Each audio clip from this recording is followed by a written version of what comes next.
ఆదికాండము 50వ అధ్యాయము. యోసేపు తన తండ్రి ముఖం మీద పడి అతని గూర్చి ఏడ్చి అతని ముద్దు పెట్టుకొనెను. తరువాత యోసేపు సుగంధ ద్రవ్యములతో తన తండ్రి శవమును సిద్ధపరచవలనని తన దాసులైన వైద్యులకు ఆజ్ఞాపించెను. కనుక ఆ వైద్యులు ఇశ్రాయేలును సుగంధ ద్రవ్యములతో సిద్ధపరచిరి. సుగంధ ద్రవ్యములతో సిద్ధపరచబడిన వారి కొరకు దినములు సంపూర్ణమగునట్లు అతని కొరకు 40 దినములు సంపూర్ణమైను. అతని గూర్చి ఐగుప్తులు 70 దినములు అంగలార్చిరి. అతను గూర్చిన అంగలార్పు దినములు గడిచిన తరువాత యోసేపు ఫరో ఇంటి వారితో మాట్లాడి, మీ కటాక్షము నా మీద ఉన్న ఎడల మీరు అనుగ్రహించి నా మనవి ఫరో చెవిని వేసి నా తండ్రి నా చేత ప్రమాణము చేయించి, ఇదిగో నేను చనిపోవచ్చున్నాను, కనానులో నా నిమిత్తము సమాధి త్రవ్వించితిరి గదా, అందులోనే నన్ను పాతి పెట్టవలనని చెప్పాను. కాబట్టి సెలవైతే నేను అక్కడికి వెళ్లి నా తండ్రిని పాతిపెట్టి మరలా వచ్చేదనని చెప్పుడనెను. అందుకు ఫరో, అతడు నీ చేత చేయించిన ప్రమాణము చొప్పున వెళ్లి నీ తండ్రిని పాతి పెట్టమని సెలవిచ్చెను. కాబట్టి యోసేపు తన తండ్రిని పాతి పెట్టుటకు పోయెను. అతనితో ఫరో ఇంటి పెద్దలైన అతని సేవకులందరూ, ఐగుప్తు దేశము పెద్దలందరూ, యోసేపు ఇంటి వారందరూ, అతని సహోదరులను, అతని తండ్రి ఇంటి వారును వెళ్లిరి. వారు తమ పిల్లలను, తమ గొర్రెల మందలను, తమ పశువులను మాత్రము గోషేను దేశములో విడిచిపెట్టిరి.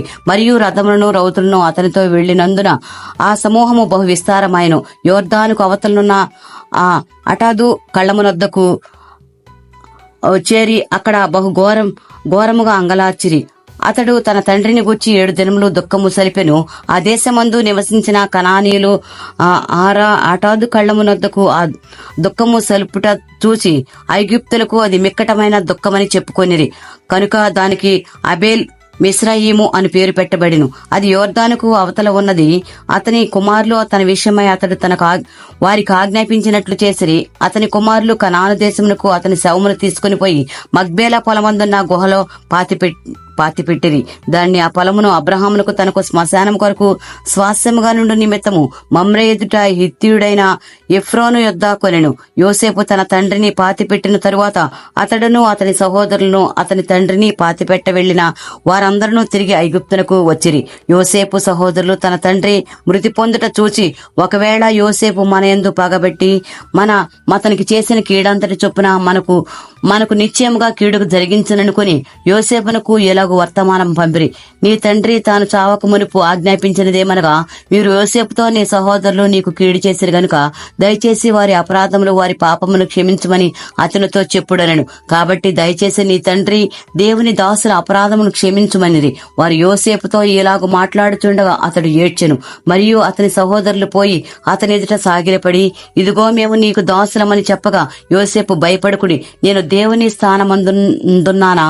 మీకు నాకు కీడు చేయ ఉద్దేశించింది గాని నేటి దినమున జరుగునట్లు అనగా బహు ప్రజలను బ్రతికించున్నట్లుగా అది మేలుకే దేవుడు ఉద్దేశించెను. కాబట్టి భయపడుకుడి, నేను మిమ్మును మీ పిల్లలను పోషించదని చెప్పి వారిని అందరిని ఆదరించి వారితో ప్రీతిగా మాట్లాడిను. యోసేపు అతని తండ్రి కుటుంబ వారును ఐగుప్తులో నివసించిరి.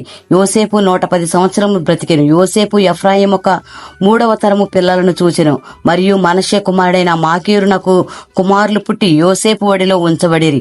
యోసేపు తన సహోదరుని చూచి, నేను చనిపోవచ్చున్నాను, దేవుడు నిశ్చయముగా మిమ్మును చూడవచ్చి ఈ దేశంలో నుండి తాను అబ్రహాము, ఇస్సాకు, యాకోబులతో ప్రమాణము చేసి ఇచ్చిన దేశమునకు మిమ్మును తీసుకుని వచ్చి పోవనని చెప్పెను. మరియు యోసేపు, దేవుడు నిశ్చయముగా మిమ్మను చూడవచ్చును, అప్పుడు మీరు నా ఎముకలను ఇక్కడ నుండి తీసుకుని పోవాలని చెప్పి ఇశ్రాయేలు కుమారుల చేత ప్రమాణము చేయించుకొనెను. యోసేపు 110 సంవత్సరముల వాడై మృతి పొందెను. వారు సుగంధ ద్రవ్యములతో అతని శవమును సిద్ధపరిచి ఐగుప్తు దేశమందు ఒక పెట్టెలో ఉంచిరి. దేవుడే పరిశుద్ధ వాక్యం దీవించును గాక. ఆమేన్.